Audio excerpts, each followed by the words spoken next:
السلام علیکم سب کو ہماری چینل پر خوش آمدید۔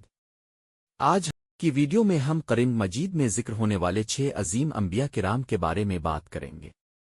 ان میں حضرت آدم علیہ السلام، حضرت نوح علیہ السلام، حضرت ابراہیم علیہ السلام، حضرت موسیٰ علیہ السلام، حضرت عیسیٰ علیہ السلام اور حضرت محمد صلی اللہ علیہ وسلم شامل ہیں۔ یہ تمام انبیاء کرام اللہ کی طرف سے منتخب کردہ برگزیدہ بندے تھے جنہیں انسانوں کی ہدایت کے لیے بھیجا گیا تھا۔ ان کی کہانیاں نہ صرف تاریخ کا اہم حصہ ہیں بلکہ ہمارے لیے زندگی گزارنے کے بہترین اصولوں کی رہنمائی بھی فراہم کرتی ہے۔ تو آئیے ہم ان انبیاء کرام کے پیغامات اور ان کی زندگی کی کہانیوں پر روشنی ڈالتے ہیں۔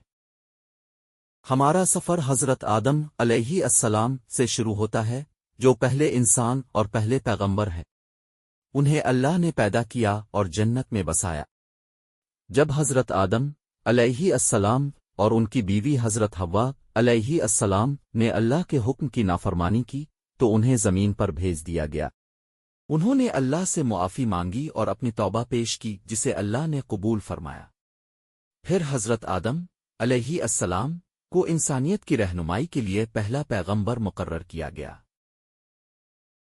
حضرت نوح اللہ کے عظیم پیغمبروں میں سے تھے جنہوں نے اپنی قوم کو اللہ کی ہدایت دینے کی کوشش کی۔ انہوں نے صبر و استقامت کے ساتھ مشکلات کا سامنا کیا جبکہ قوم نے انہیں جھٹلایا۔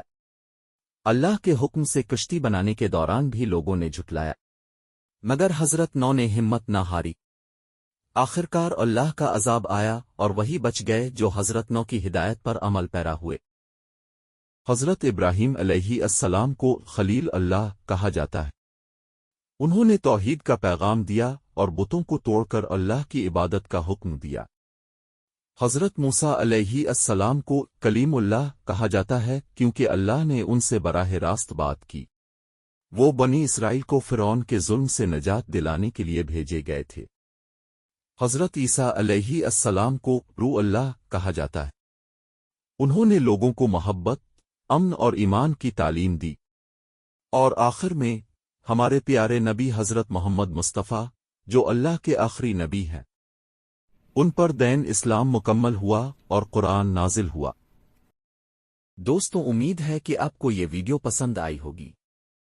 اگر آپ کو ان انبیاء کرام کی کہانیاں سننا اور سمجھنا اچھا لگے تو ہماری ویڈیوز کو لائک کریں، شیئر کریں اور سبسکرائب کریں تاکہ آپ کو مزید تعلیمی مواد ملتا رہے۔ السلام علیکم۔